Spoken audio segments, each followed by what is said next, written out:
In 1796, George Washington did not pursue a third term, so we are going to have another election. We would have had an election regardless, but in this case, John Adams and Thomas Jefferson are the men who are running.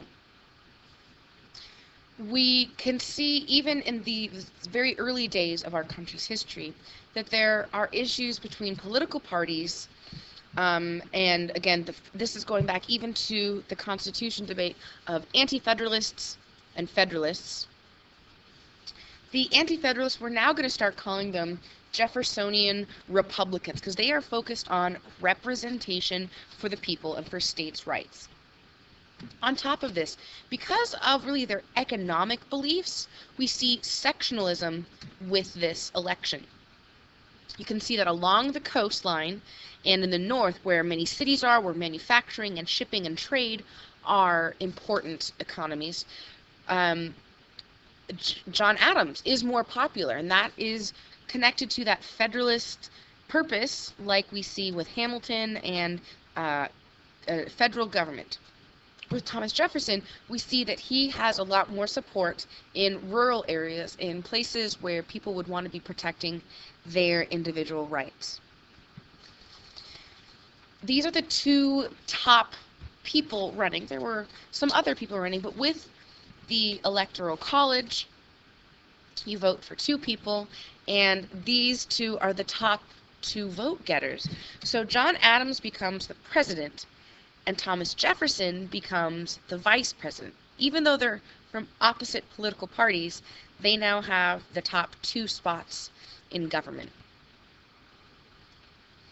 Early on in John Adams' administration, there's going to be some trouble, and we see this with the XYZ affair.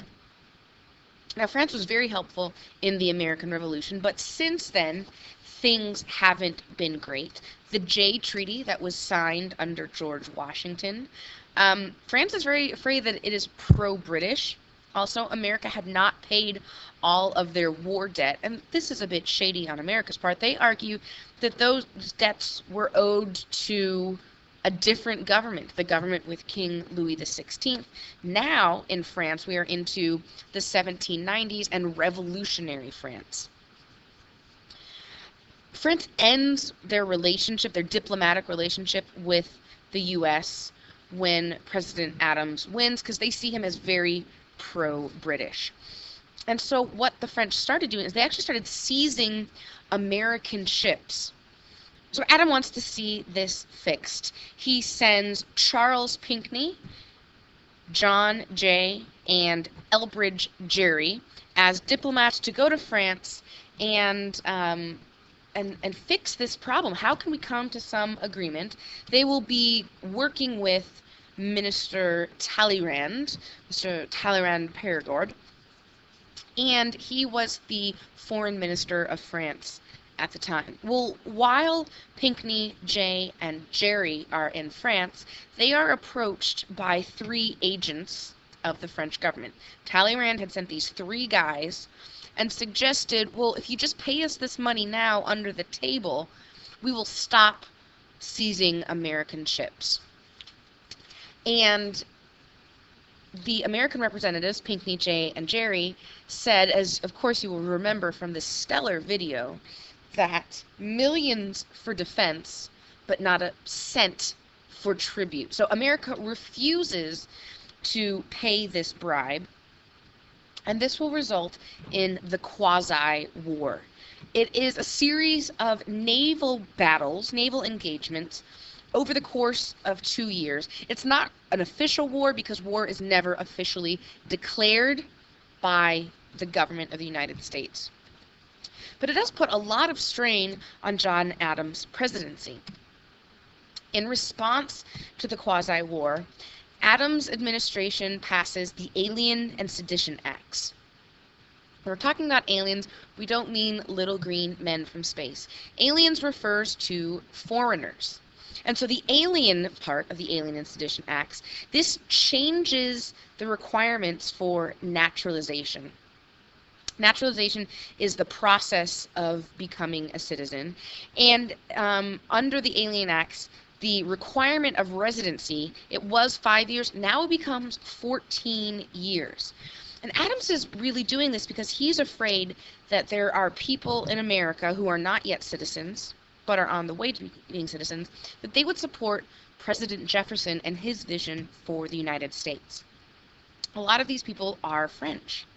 Another thing with the Alien Acts is that it gives the federal government more power to deport aliens if they are deemed to be in the country illegally or have overstayed their welcome or something like that. Then the sedition part of the Sedition Acts.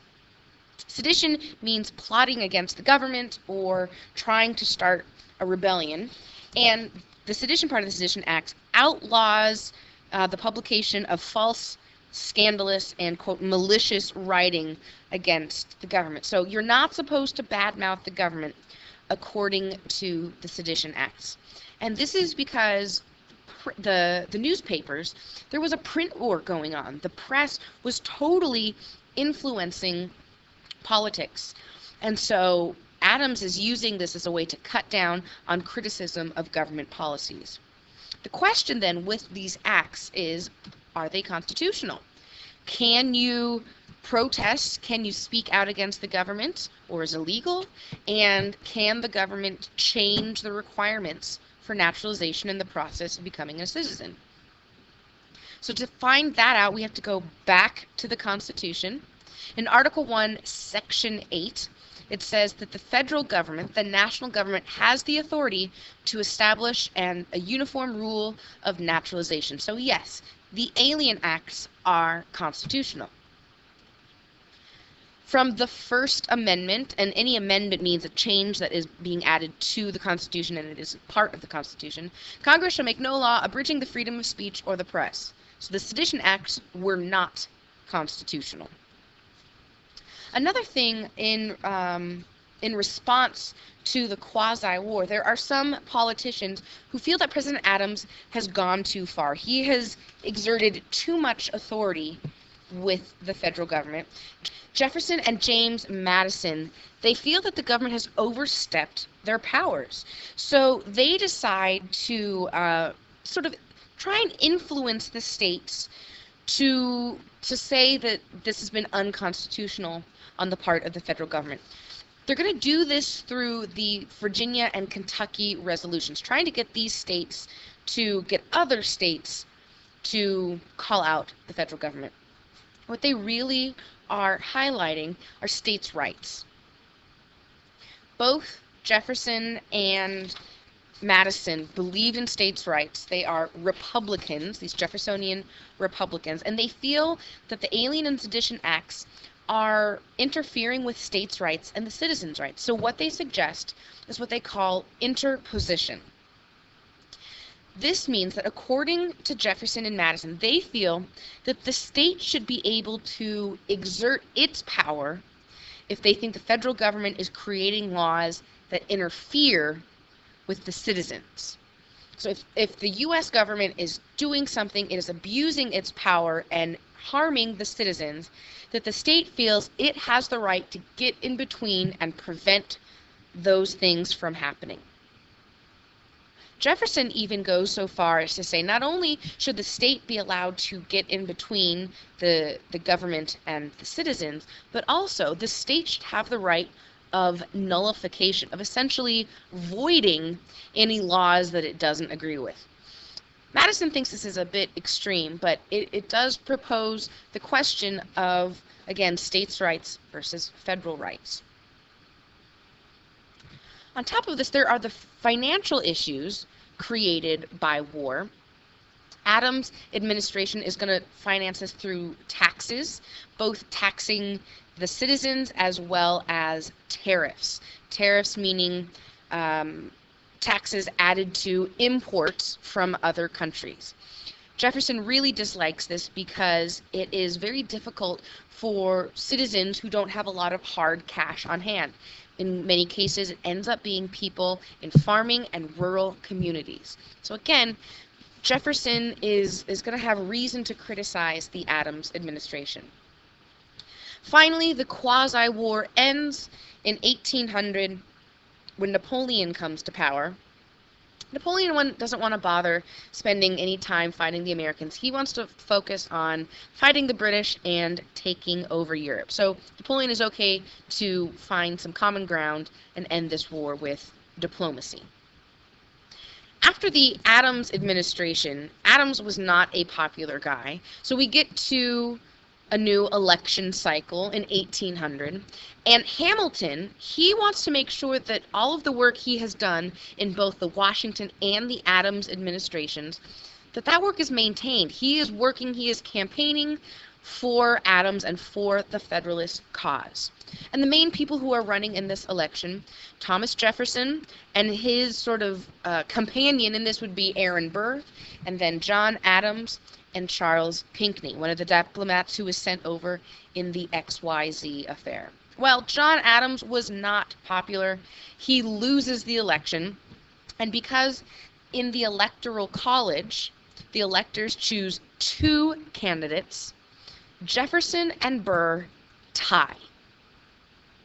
So Jefferson and Burr tie in the Electoral College. In the popular vote, Adams loses and Jefferson wins. But of course it has to go to the Electoral College. And when there is a tie in the Electoral College, this is really complicated, but thankfully the Constitution has provided us with the solution.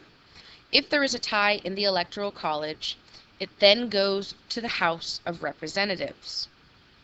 At this time, the House of Representatives is controlled by Federalists. So the Federalists now have to choose between 2 Jeffersonian Republicans. Alexander Hamilton and Jefferson are kind of opposites on the political spectrum, but Hamilton and Aaron Burr are enemies. And so for Hamilton, while he might disagree with Thomas Jefferson, he would much prefer Jefferson to be the president than Aaron Burr to be the president. So Jefferson is going to be continuing to work to still now get control and get people to vote for Jefferson rather than Aaron Burr. It takes 36 rounds of voting, but finally Jefferson is elected in 1800. And with this, the Congress decides to pass a new amendment. The 12th Amendment says that electors will cast 1 vote for president and 1 vote for vice president to avoid this situation from happening again.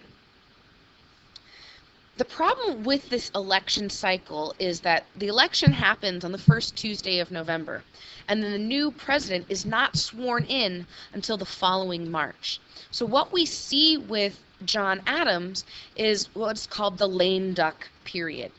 He has not won the election, but he is still president for another 5 months or so. And in this time, John Adams is going to try and make a whole series of laws that will secure his legacy. The most famous of them is the Judiciary Act of 1801.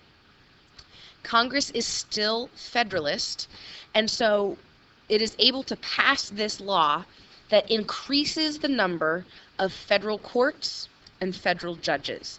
With the creation of these courts and positions, John Adams then says, okay, I'm going to appoint all the people to fill these positions. And these are called the midnight appointments because they're happening at the last minute. They're happening at the very end of John Adams' administration.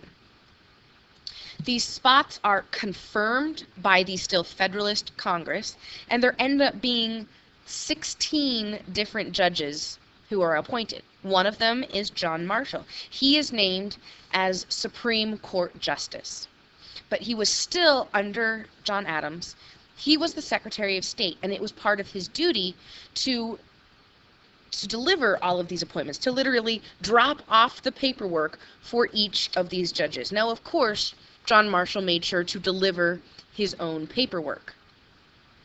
The problem was that because this was being done at the last minute, this was being done in the last week of the Adams administration, John Marshall was not able to deliver all of the paperwork, and we'll see later how that plays into some of the drama. Later, Adams would say, "My gift of John Marshall to the people of the United States was the proudest act of my life." Marshall will be hugely significant in the Supreme Court's legacy. Then finally, in March of 1801, Thomas Jefferson is inaugurated. The inauguration is the ceremony of being sworn in as president. And even though the country was divided politically, in his inaugural address, he really does try to talk about the cooperation necessary for this government. He does talk about how he wants to transcend some of these issues. He says, we are all Republican, we are all Federalists. If there be any among us who would wish to dissolve this Union, or to change its Republican form, let them stand undisturbed as monuments of the safety with which error of opinion may be tolerated, where reason is left free to combat it. So he's saying that the system of government works. We might have disagreements, but the system works. And he says, I repair then, fellow citizens, to the post you have assigned me. Jefferson realizes that he has been given the trust of the people. And this idea of political opposition, we start getting into this understanding of the relationship between the ruling party and the opposition party. That the ruling party will try and accomplish as much as they can, and when the opposing party comes into power, they'll try and undo as much as they can, setting up this sort of cycle of events for American politics.